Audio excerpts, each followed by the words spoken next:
Parkwheels.com, Pakistan's #1 marketplace for buying and selling of cars, bikes and auto parts. अस्सलाम वालेकुम पाक wheelers. मेरा नाम है अदनान खालिद। दुनिया में तकरीबन 30 से 35% गाड़ियों के अंदर ऑटोमेटिक ट्रांसमिशन आता है। ऑटोमेटिक गियर को मैनुअल गियर की निस्बत चलाना बहुत आसान होता है। आपने जस्ट गियर लीवर को डी पोजीशन पे शिफ्ट करना है और गाड़ी आगे की तरफ हरकत करना शुरू कर देगी। ऑटोमेटिक ट्रांसमिशन के मुतालिक गाड़ी के अंदर बैठ के बात करते हैं। ऑटोमेटिक गाड़ी के अंदर मैनुअल की निस्बत 2 पैडल होते हैं। यहाँ पे आपने ए फॉर एक्सीलेटर और बी फॉर ब्रेक को याद रखना है, ए और बी। इस गाड़ी को चलाने की खसूसियत ये है कि आपने जो अपना लेफ्ट साइड का पाँव है इसको बिल्कुल इस्तेमाल नहीं करना। आपने एक्सीलेटर और ब्रेक का इस्तेमाल सिर्फ और सिर्फ राइट फुट से करना है। बाज़ औक़ात पहाड़ी इलाकों के अंदर आपको जो आपका लेफ्ट साइड का पाँव है ये इस्तेमाल करना पड़ेगा ब्रेक के ऊपर, लेकिन ये 100 में से सिर्फ 1 या 2% होता है। अदरवाइज ऑटोमेटिक गाड़ी के अंदर सिर्फ और सिर्फ राइट साइड का जो पाँव है यही इस्तेमाल करना है। बहुत से लोगों को मैनुअल से ऑटोमेटिक ट्रांसमिशन के ऊपर शिफ्ट होते हुए ये एक फ़र्क महसूस होता है कि वो अक्सर उनका जो पाँव है वो क्लच के लिए आगे आ जाता है। तो ये वक्त के साथ साथ जो हैबिट है वो बंदे की बिल्ड हो जाती है और ये मसला जो ख़त्म भी हो जाता है। ऑटोमेटिक गियर में ये गियर लीवर है। गियर के अंदर 4 मेन फंक्शंस हैं जो कि हर गाड़ी में तकरीबन होते हैं, पी, आर, एन और D. P for parking, R का मतलब है रिवर्स, एन न्यूट्रल और डी ड्राइव है। सबसे पहले हम लोग पी की बात करेंगे। पी का मतलब है पार्किंग। गाड़ी आपने जब भी पार्क करनी है या खड़ी करनी है तो आपने गाड़ी का जो गियर है उसको पी के अंदर पार्क करना है। पी के अंदर से गाड़ी के गियर को किसी और पोजीशन में लेके जाने के लिए सबसे पहले आपने ब्रेक को प्रेस करना है। ब्रेक को प्रेस करते हुए याद रखिएगा कि आपने राइट फुट जो है उसका ही इस्तेमाल करना है। उसके बाद आपने हैंड ब्रेक को डाउन करना है और गियर को अपनी मतलूबा जो गियर है उसके ऊपर शिफ्ट कर लें। फॉर एग्जांपल हमने डी के अंदर ड्राइव करना है गाड़ी को या रिवर्स आर के अंदर करना है, तो हम लोग आहिस्ता से जो ब्रेक है उसको छोड़ेंगे तो गाड़ी जो है वो मूव होनी शुरू हो जाएगी। इसको एक्सीलेटर दें तो गाड़ी आपकी मतलूबा स्पीड पे जा सकती है।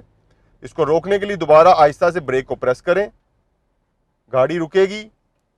हैंड ब्रेक को पुल करें और गाड़ी को वापस पी के ऊपर ले जाएं। यहाँ पे मैं आपको एक टिप देता चलूं कि अगर आपकी गाड़ी किसी वजह से पी या एन के ऊपर नहीं है तो गाड़ी स्टार्ट नहीं होगी। ऑटोमेटिक गियर के अंदर ये फंक्शन होता है कि अगर आपकी गाड़ी का जो लीवर है वो पार्किंग या न्यूट्रल पोजीशन में नहीं है तो गाड़ी किसी गियर के अंदर होगी। अगर गाड़ी किसी गियर के अंदर है तो गाड़ी जो है ऑटोमेटिक वो स्टार्ट नहीं होती। सो गाड़ी अगर स्टार्ट नहीं हो रही तो इस बात की तसल्ली कर लें कि जो लीवर है वो पी या एन के ऊपर हो। साथ में आपको एक टिप और भी देता चलूं कि इसमें एक चीज़ प्लस कर लें कि पार्किंग या न्यूट्रल में गाड़ी को करते हुए एक्सीलेटर को ना दबाएं, इससे गाड़ी का जो गियर है उसके ऊपर असर पड़ता है। इसके बाद हम लोग बात करेंगे आर। Are mean reverse. गाड़ी को जब भी आपने रिवर्स करना है तो आपने गाड़ी को जो गियर है उसको आर के अंदर शिफ्ट करना है। सेम उसी तरह से आप अपना राइट पाँव से अपने से ब्रेक को प्रेस करें, लीवर को आर के अंदर शिफ्ट करें। जिन गाड़ियों के अंदर रिवर्स कैमरा होगा उन गाड़ियों की जो स्क्रीन है उसके अंदर आपको इजीली रिवर्स व्यू जो है, जो रियर व्यू है वो नजर आना शुरू हो जाएगा, जिससे आपको गाड़ी रिवर्स करने में आसानी होगी। हैंड ब्रेक को डाउन करें, आहिस्ता आहिस्ता ब्रेक को छोड़ें तो गाड़ी जो है वो पीछे की तरफ जाना शुरू कर देगी। इस तरह से आप गाड़ी का जो रिवर्स गियर है उसको इंप्लीमेंट कर सकते हैं। जो अगला मेन फंक्शन है वो है एन। एन का मतलब है न्यूट्रल।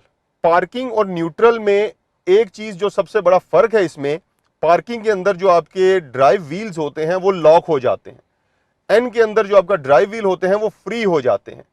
जब आपने गाड़ी को टो करके कहीं लेके जाना है या आपने गाड़ी को धक्का लगाना है तो पी की पोजीशन पे गाड़ी कभी भी मूव नहीं करेगी। उसके लिए आपको गाड़ी को एन की पोजीशन पर लेकर आना है। वीडियो के आखिर में मैं आपको बताऊंगा कि अगर गाड़ी स्टार्ट नहीं हो रही तो जो गियर लीवर है उसको आप एन पे कैसे लेके आएंगे। इसके बाद ट्रांसमिशन, ऑटोमेटिक ट्रांसमिशन के अंदर जो मेजर चौथा हिस्सा होता है वो होता है डी, जो कि तकरीबन हर गाड़ी के अंदर ही होता है। डी का मतलब होता है ड्राइव। ड्राइव आपने गाड़ी को चलाना है आगे की तरफ। राइट फुट के साथ आपने अपना ब्रेक जो है उसको दबाना है। गियर लीवर की मदद से आपने डी के ऊपर इसको मूव करना है।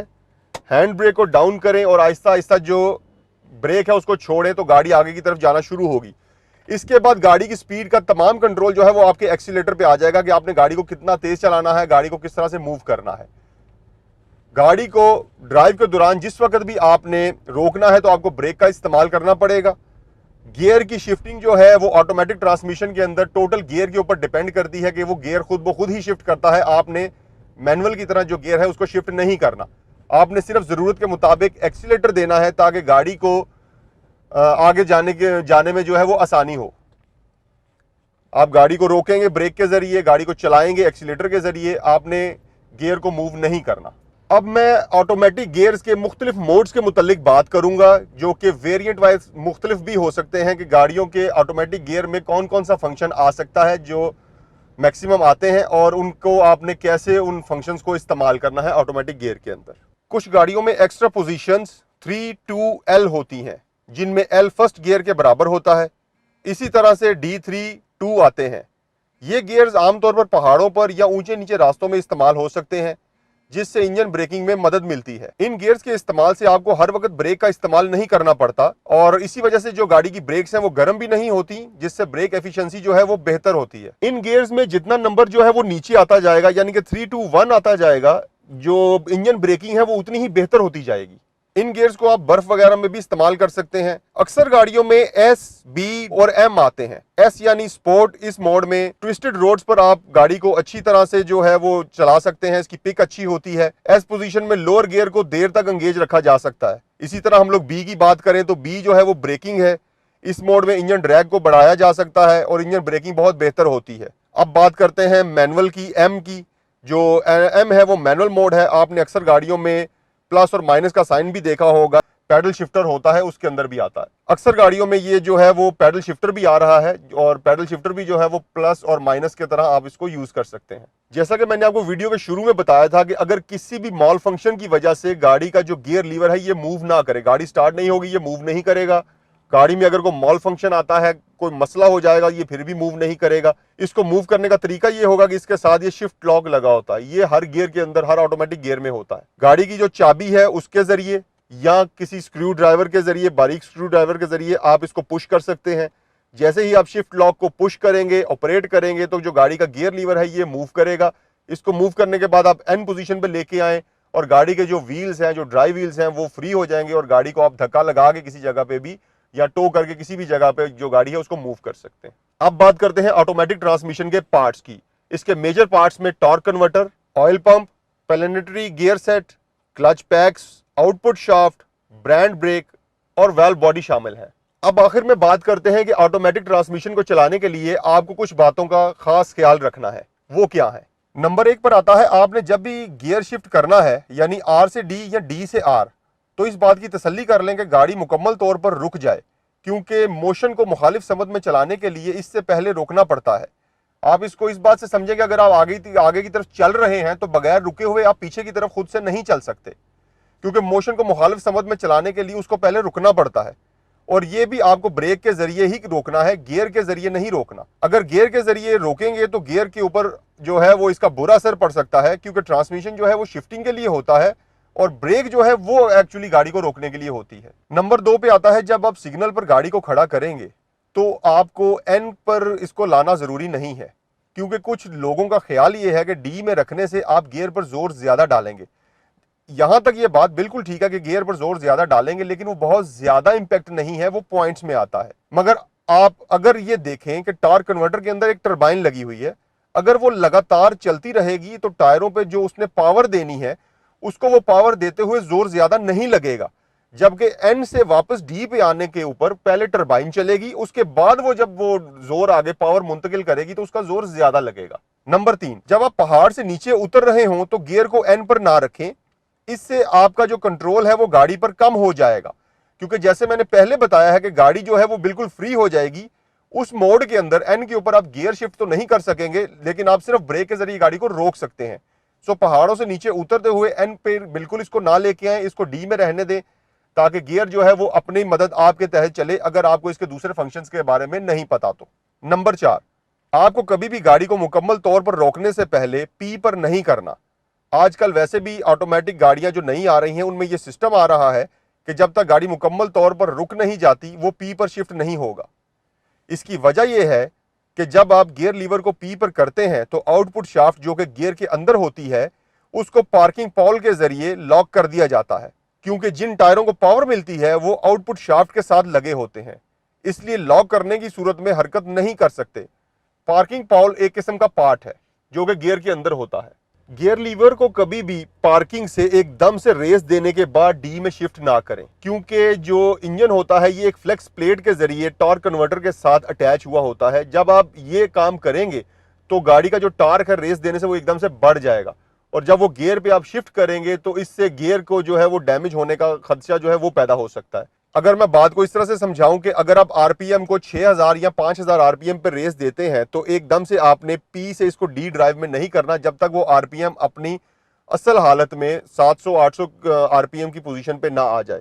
अगर ऐसा होगा तो फिर गाड़ी का जो गियर है उसके ऊपर इसका असर पड़ेगा, जिससे गियर खराब होने का खदशा भी पैदा हो सकता है। जैसा कि इस गाड़ी के अंदर बी की ऑप्शन मौजूद है, कुछ लोगों का ख्याल ये है कि डी से डायरेक्टली बी में जाते हुए गाड़ी का जो गियर है वो खराब हो जाता है। ये गलत कॉन्सेप्ट है। मैं आपको इसका इस्तेमाल बता देता हूं। गाड़ी आपकी डी में चल रही है और गाड़ी जो है वो अब आपको इंजन ब्रेकिंग भी करनी है साथ, तो आप एक ऐसी जगह पे पहुंच गए हैं कि ये अब पहाड़ी इलाका स्टार्ट हो गया, तो आप इसको गाड़ी को चलते हुए आराम से बी के ऊपर मूव कर सकते हैं। बी के ऊपर ये होगा कि गाड़ी जो एक गियर है कांस्टेंट उसके ऊपर चलती रहेगी और बार बार जो गियर शिफ्टिंग है वो आपकी पावर लॉस नहीं होने देगी। अगर आप पहाड़ी इलाके से बाहर निकल जाएं और आप समझे कि अब आगे स्ट्रेट रोड स्टार्ट हो गया है तो गाड़ी के एक्सीलेटर को छोड़ के आप वापस इसको डी पे मूव कर देंगे और गाड़ी इस तरह से आपकी ड्राइव होती रहेगी। यहां पे मैं आपको एक चीज और बताता चलूं कि जो गाड़ी अगर आपने पार्किंग या न्यूट्रल में नहीं होगी तो बहुत सी गाड़ियों में ये फंक्शन होता है कि जो उसकी इग्निशन की है, जो चाबी है, वो गाड़ी से बाहर नहीं आएगी। जिस गाड़ी में मैं बैठा हूं इसके अंदर पुश बटन की ऑप्शन है। अब सामने मीटर के अंदर मैं आपको इसका एक डेमो देता हूं कि जैसे ही मैंने पुश बटन को प्रेस किया सामने सारी लाइटें ऑन हुई। सामने देखें जो लीवर है वो इस वक्त डी में है, वो आपको डी बता रहा है। डी के साथ वो एक आपको इंडिकेशन पी के ऊपर दे रहा है कि जो गाड़ी का गियर है वो पार्किंग पे करेंगे तो गाड़ी स्टार्ट होगी, अदरवाइज गाड़ी स्टार्ट नहीं होगी। तो इसके लिए मुझे सबसे पहले गाड़ी का जो गियर है उसको पी पे करना है। जैसे ही मैं पी पे करूंगा यहां पे आप देखें इंडिकेशन खत्म हो गई और उसके बाद मैं पुश बटन को दोबारा प्रेस करूंगा तो गाड़ी को वो रेडी की ऑप्शन दे रहा है कि गाड़ी अब तैयार है आपकी चलने के लिए, और मैं उसको उसी तरह बताए हुए प्रोसीजर के मुताबिक डी पे शिफ्ट करूंगा तो जो गाड़ी है वो मूव करना शुरू कर देगी। सो इस बात का आपने ध्यान रखना है कि ऑटोमेटिक गाड़ी पी और एन के अलावा किसी भी पोजीशन में होगी तो वो गाड़ी स्टार्ट नहीं होगी किसी भी वजह से। तो अगर गाड़ी स्टार्ट नहीं हो रही तो ये ना हो आप लोग डायरेक्टली मैकेनिक को बुला लें। आपको इस बात का पता होना चाहिए कि गियर लीवर जो है वो अपनी जगह पे सेट है। सो व्यूवर्स, आज हमने ऑटोमेटिक ट्रांसमिशन को कवर किया। आज के इस वीडियो में मैंने आपको जितने भी फंक्शन बताए हैं वो हो सकता है कि आपकी जो मॉडल गाड़ी आप यूज कर रहे हैं उससे मुख्तलिफ हों, क्योंकि मुख्तलिफ किस्म की गाड़ियों के अंदर मुख्तलिफ किस्म के फंक्शंस आ रहे हैं।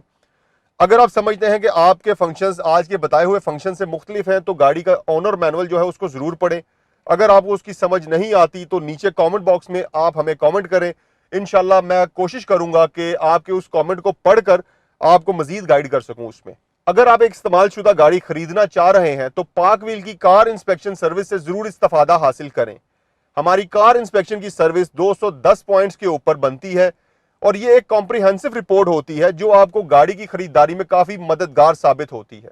हमारे नीचे दिए गए हुए नंबर्स पर कॉल करने से या हमारी ऐप को डाउनलोड करने से आप बआसानी अपनी अपॉइंटमेंट जो है उसको स्केड्यूल कर सकते हैं। अगर आपको ये वीडियो पसंद आई तो जरूर लाइक पर क्लिक करें, हमारे YouTube चैनल को सब्सक्राइब करें और नीचे लगे हुए बेल आइकॉन को क्लिक करें। लेकिन हमारे इस कमेंट बॉक्स के अंदर कमेंट करके आप अपनी राय का इजहार जरूर करें ताकि हमें इंप्रूवमेंट का मौका मिल सके। अपना अपने प्यारों का बहुत ख्याल रखिएगा। अल्लाह हाफिज।